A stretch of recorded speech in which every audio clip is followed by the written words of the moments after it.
Radhe Radhe. Brajdham channel में आप सबका स्वागत है। शुक्रवार के दिन माँ संतोषी का व्रत और पूजन किया जाता है।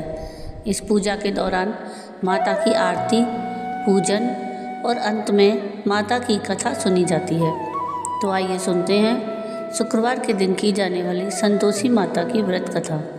अगर आपको ये कथा पसंद आए तो प्लीज़ इसको लाइक शेयर ज़रूर कीजिएगा और प्लीज़ मेरे चैनल को सब्सक्राइब कीजिएगा और कमेंट में राधे राधे ज़रूर लिखिएगा। संतोषी माता व्रत की कथा इस प्रकार है। एक बुढ़िया थी, उसके 7 बेटे थे। 6 कमाने वाले थे जबकि एक निकम्मा था। बुढ़िया 6 बेटों की रसोई बनाती, भोजन कराती और उनसे जो कुछ जूठन बचती वह 7वें को दे देती। एक दिन वह 7वां बेटा अपनी पत्नी से बोला, देखो मेरी माँ मुझे कितना प्रेम करती है। तो उसकी पत्नी बोली, हाँ क्यों नहीं, सबका जूठा जो तुमको खिलाती है। तो वह बोला, नहीं ऐसा नहीं हो सकता, मैं जब तक आँखों से ना देखूं मैं मान नहीं सकता। तो उसकी बहू हंसकर बोली, देख लोगे तब तो मानोगे ना। तो कुछ दिन बाद त्यौहार आया। घर में 7 प्रकार के भोजन और चूरमे के लड्डू बने। वह जांचने को सिर दुखने का बहाना बनाकर पतला कपड़ा ओढ़कर रसोई घर में सो गया। वह कपड़े में से सब देखता रहा। 6 भाई भोजन करने आए। उसने देखा माँ ने उनके लिए सुंदर आसन बिछाए और नाना प्रकार की रसोई परोसी और आग्रह करके उन्हें जिमाया। वह देखता रहा। 6 भाई जब भोजन करके उठे तब माँ ने उनकी झूठी थालियों में से लड्डुओं के टुकड़े उठाकर एक लड्डू बनाया। जूठन साफ कर बुढ़िया माँ ने उसे पुकारा कि बेटा 6 भाई भोजन कर गए, अब तू ही बाकी है, उठ, तू कब खाना खाएगा। तो वह कहने लगा, माँ मुझे भोजन नहीं करना, मैं अब परदेश जा रहा हूँ। माँ ने कहा, कल जाता है तो आज चला जा। वह बोला, हाँ आज ही जा रहा हूँ। यह कहकर वह घर से निकल गया। 7वां बेटा जब परदेश जाने लगा तो चलते समय उसे पत्नी की याद आई। वह गौशाला में कंडे थाप रही थी। वहाँ जाकर बोला, हम जावें परदेश आवेंगे कुछ काल, तुम रही हो संतोष से धर्म आपनो पाल। वह बोली, जाओ पिया आनंद से हमरो सोच हटाए, राम भरोसे हम रहें ईश्वर तुम्हें सहाय।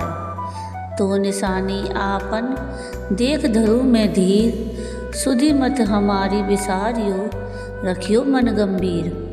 वह बोला, मेरे पास तो कुछ नहीं, यह अंगूठी है, सो ले और अपनी कुछ निशानी मुझे दे। वह बोली कि मेरे पास क्या है, यह गोबर भरा हाथ है। यह कहकर उसकी पीठ पर गोबर के हाथ की थाप मार दी। वह चल दिया। चलते चलते दूर देश में पहुंच गया। वहाँ एक साहूकार की दुकान थी। वहाँ जाकर कहने लगा कि भाई मुझे नौकरी पर रख लो। साहूकार को ज़रूरत थी तो वह बोला, रह जा। लड़के ने पूछा कि तनख्वाह क्या दोगे। तो साहूकार ने कहा कि काम देखकर दाम मिलेंगे। साहूकार की नौकरी मिली। वह सुबह 7 बजे से रात 10 बजे तक नौकरी करने लगा। कुछ दिनों में दुकान का सारा लेन देन, हिसाब किताब, ग्राहकों को माल बेचना, सारा काम करने लगा। साहूकार के 7-8 नौकर थे। वो सब चक्कर खाने लगे कि यह तो बहुत होशियार बन गया।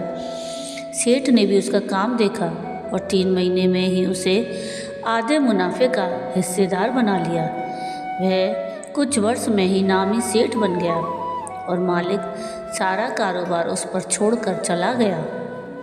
इधर उसकी पत्नी को उसके सास ससुर दुख देने लगे। सारी गृहस्थी का काम करा के उसे लकड़ी लेने जंगल में भेजते।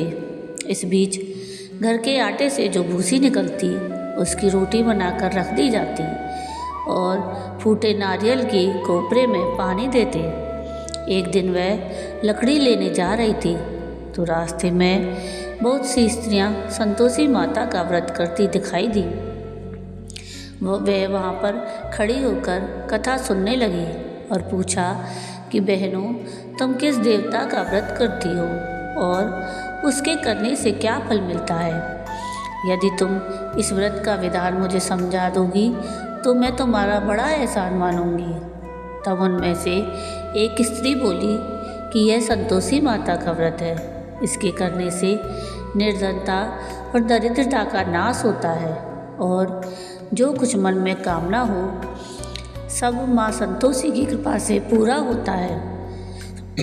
तब उसने उससे व्रत की विधि पूछी।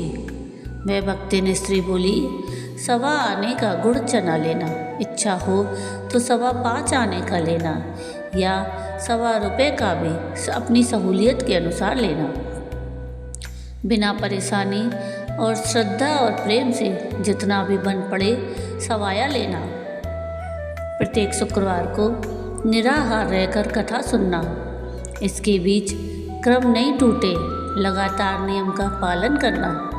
अगर सुनने वाला कोई ना मिले तो घी का दीपक जला उसके आगे या जल के पात्र को सामने रखकर कथा कहना। जब कार्य सिद्ध ना हो नियम का पालन करना और कार्य के सिद्ध हो जाने पर व्रत का उद्यापन करना। 3 मास में माता फल पूरा करती हैं। यदि किसी के ग्रह खोटे भी हों तो भी माता वर्ष भर में कार्य सिद्ध करती हैं।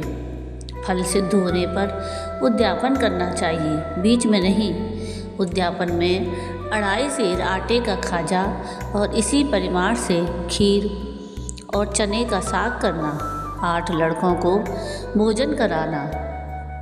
जहाँ तक मिले देवर जेठ भाई बंधु के हों और ना मिले तो रिश्तेदार और पास पड़ोसियों के लड़कों को बुलाना। उन्हें भोजन करा यथाशक्ति दक्षिणा दे माता का नियम पूरा करना। उस दिन घर में खटाई न खाना। यह सुन बुढ़िया के लड़के की बहू चल दी।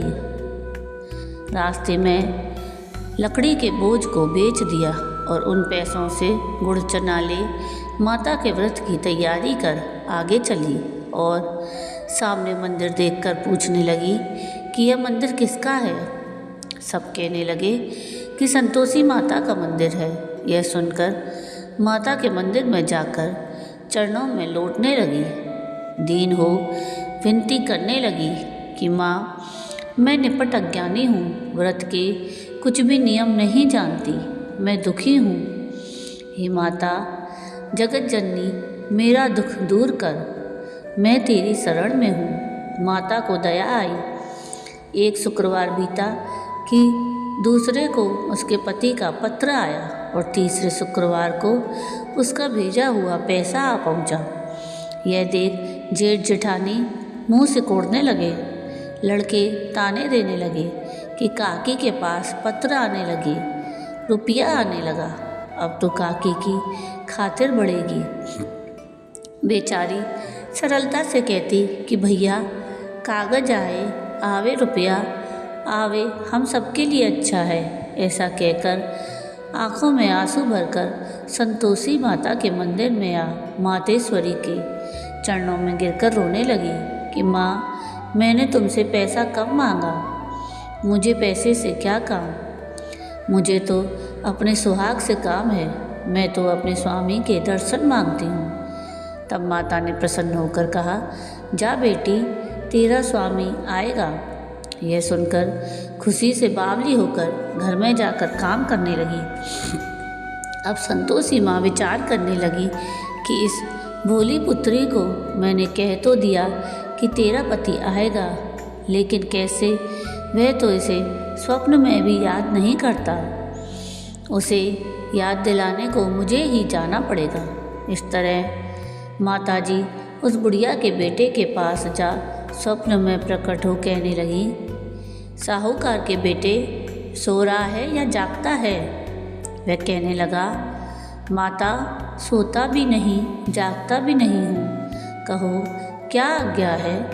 माँ कहने लगी, तेरे घर बार कुछ है कि नहीं? वह बोला, मेरे पास सब कुछ है, माँ बाप है, बहू है, क्या कमी है? माँ बोली, भोले पुत्र, तेरी बहू घोर कष्ट उठा रही है, तेरे माँ बाप उसे परेशानी दे रहे हैं, वह तेरे लिए तरस रही है, तू उसकी सुध ले। वह बोला, हाँ माताजी, यह तो मुझे मालूम है, परंतु जाऊं तो कैसे? परदेश की बात है, लेन देन का कोई हिसाब नहीं, कोई जाने का रास्ता नहीं आता, कैसे चला जाऊं? माँ कहने लगी, मेरी बात मान, सवेरे नहा धोकर संतोषी माता का नाम ले, घी का दीपक जला, दंडवत कर दुकान पर जा बैठ। देखते देखते सारा लेन देन चुक जाएगा, जमा का माल बिक जाएगा, सांझ होते होते धन का भारी ढेर लग जाएगा। अब वह संतोषी माता की बात मानकर नहा धोकर संतोषी माता को दंडवत कर घी का दीपक जला दुकान पर जा बैठा। थोड़ी देर में देने वाले रुपया लाने लगे, लेने वाले हिसाब लेने लगे।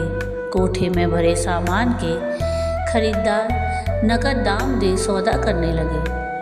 शाम तक धन का भारी ढेर लग गया।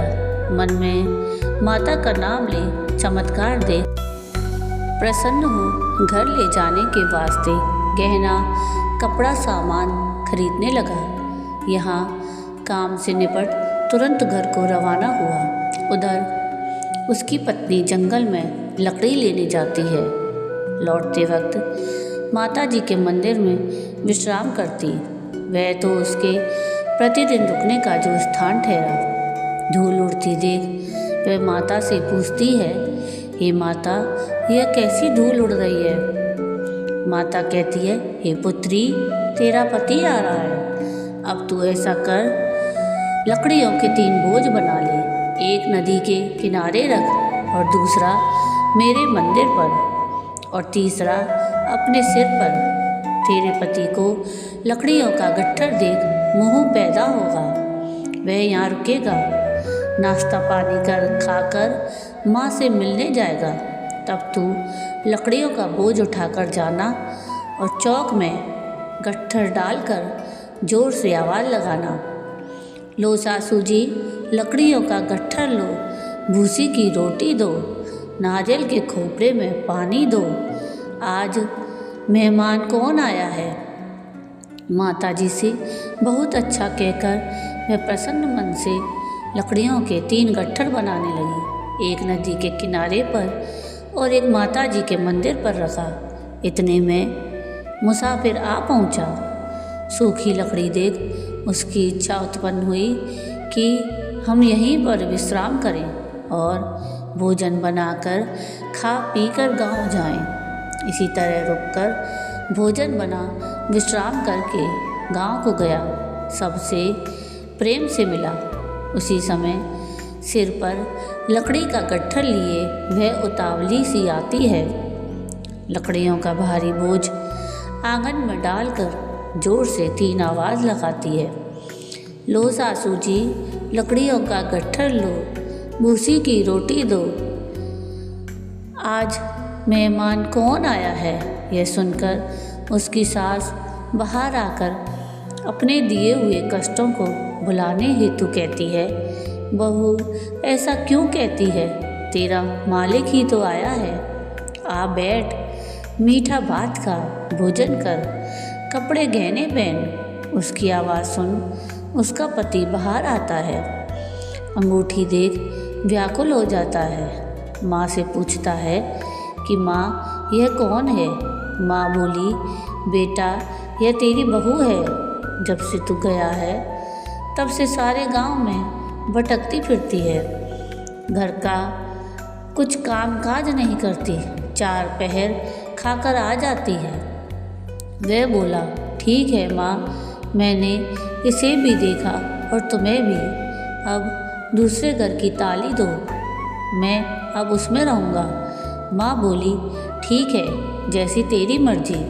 तब वह दूसरे मकान की 3री मंजिल का कमरा खोल सारा सामान जमाने लगा। एक दिन में राजा के महल जैसा ठाठ बाट बन गया। अब क्या था, बहू सुख भोगने लगी। इतने में शुक्रवार आया। उसने अपने पति से कहा कि मुझे संतोषी माता के व्रत का उद्यापन करना है। तो पति बोला, खुशी से करो। वह उद्यापन की तैयारी करने लगी। जेठानी के लड़कों को भोजन के लिए कहने गई। उन्होंने मंजूर किया, परंतु पीछे से जेठानी ने अपने बच्चों को सिखाया कि देखो, भोजन के समय खटाई मांगना, जिससे उसका उद्यापन पूरा न हो। लड़के जीमने आए, खीर खाना सब बहुत पेट भर के खाया, परंतु बाद में खाना खाते ही कहने लगे कि हमें खटाई दो, खीर खाना हमको नहीं भाता। उसे देखकर अरुचि होती है। तो वह कहने लगी कि भाई, खटाई किसी को नहीं दी जाएगी, यह तो संतोषी माता का प्रसाद है। लड़के उठ खड़े हुए, बोले तो पैसा लाओ। भोली बहू कुछ जानती नहीं थी, उन्हें पैसे दे दिए। लड़के उसी समय हट करके इमली खटाई लेकर खाने लगे। यह देखकर बहू पर माताजी ने कोप किया। राजा के दूत उसके पति को पकड़ कर ले गए।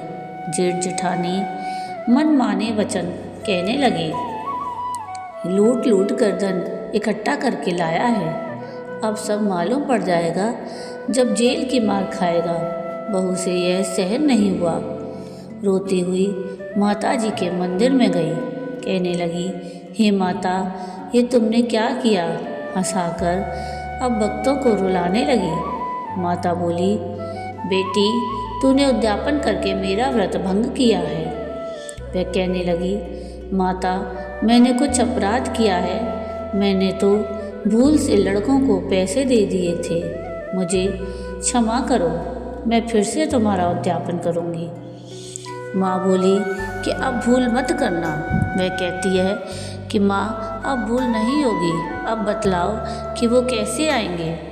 माँ बोली, जा पुत्री, तेरा पति तुझे रास्ते में आता मिलेगा। वह निकली तो राह में पति आता हुआ मिला। वह पूछी कि कहाँ गए थे? तो वह कहने लगा कि इतना धन जो कमाया है उसका टैक्स राजा ने मांगा था, वह भरने गया था। वह प्रसन्न होकर बोली, भला हुआ, अब घर को चलो। कुछ दिन बाद फिर शुक्रवार आया। वह बोली कि मुझे फिर से माता का उद्यापन करना है। पति ने कहा, करो। तो बहू फिर जेठ के लड़कों को भोजन के लिए कहने गई। जेठानी ने एक दो बातें सुनाई और सब लड़कों को सिखाने लगी कि तुम सब लोग पहले ही खटाई मांगना। लड़के भोजन से पहले कहने लगे कि हमें खीर नहीं खानी, हमारा जी बिगड़ता है, कुछ खटाई खाने को दो। तो बहू बोली कि खटाई तो किसी को नहीं मिलेगी, आना है तो आओ। वह ब्राह्मण के लड़के लाकर भोजन कराने लगी। यथाशक्ति दक्षिणा की जगह एक एक फल उन्हें दिया। संतोषी माता प्रसन्न हुई। माता की कृपा होते ही 9वें मास में उसके चंद्रमा के समान सुंदर पुत्र प्राप्त हुआ। पुत्र को पाकर प्रतिदिन माता जी के मंदिर को जाने लगी। माँ ने सोचा, यह रोज मेरे मंदिर आती है, क्यों ना मैं आज इसके घर चलूं। यह विचार कर माता ने भयानक रूप बनाया। गुड़ चने से सना मुख, ऊपर सूंड के समान होठ, उस पर मक्खियाँ भिनभिना रही थीं। धीरी पर पैर रखते ही उसकी सास चिल्लाई कि देखो रे, कोई चुड़ैल डाकिन चली आ रही है। लड़कों, इसे भगाओ, नहीं तो किसी को खा जाएगी। लड़के भगाने लगे, चिल्लाकर खिड़की बंद करने लगे। तो बहू रोशनदान में से देख रही थी। प्रसन्नता से पगली होकर चिल्लाने लगी कि आज मेरी माता जी मेरे घर आई हैं। वह बच्चे को दूध पीने से हटाती है। इतने में सास का क्रोध फट पड़ा। वह बोली, क्या उतावली हुई है, बच्चे को पटक दिया। इतने में माँ के प्रताप से लड़के ही लड़के नजर आने लगे। वह बोली, माँ, मैं जिसका व्रत करती हूँ यह वही संतोषी माता है। सबने माता जी के चरण पकड़ लिए और विनती कर कहने लगे, हे माता, हम मूर्ख हैं, अज्ञानी हैं, तुम्हारे व्रत की विधि हम नहीं जानते। व्रत भंग कर हमने बड़ा अपराध किया है। जगमाता, आप हमारा अपराध क्षमा करो। इस प्रकार माता प्रसन्न हुई। बहू को प्रसन्न हो, जैसा फल दिया वैसा माता सबको दे, जो पढ़े उसका मनोरथ पूर्ण हो। बोलो संतोषी माता की जय। तो ये थी संतोषी माता के व्रत की कथा। आपको ये कथा कैसी लगी मुझे कमेंट करके ज़रूर बताइएगा। और अगर आपको ये कथा पसंद आई हो तो प्लीज़ इसको लाइक शेयर ज़रूर कीजिएगा और प्लीज़ मेरे चैनल को सब्सक्राइब कीजिएगा और कमेंट में राधे राधे ज़रूर लिखिएगा। और आगे किस व्रत की कथा आप सुनना चाहते हैं वो भी मुझे कमेंट करके ज़रूर बताइएगा। वीडियो पूरा देखने के लिए थैंक यू। राधे राधे।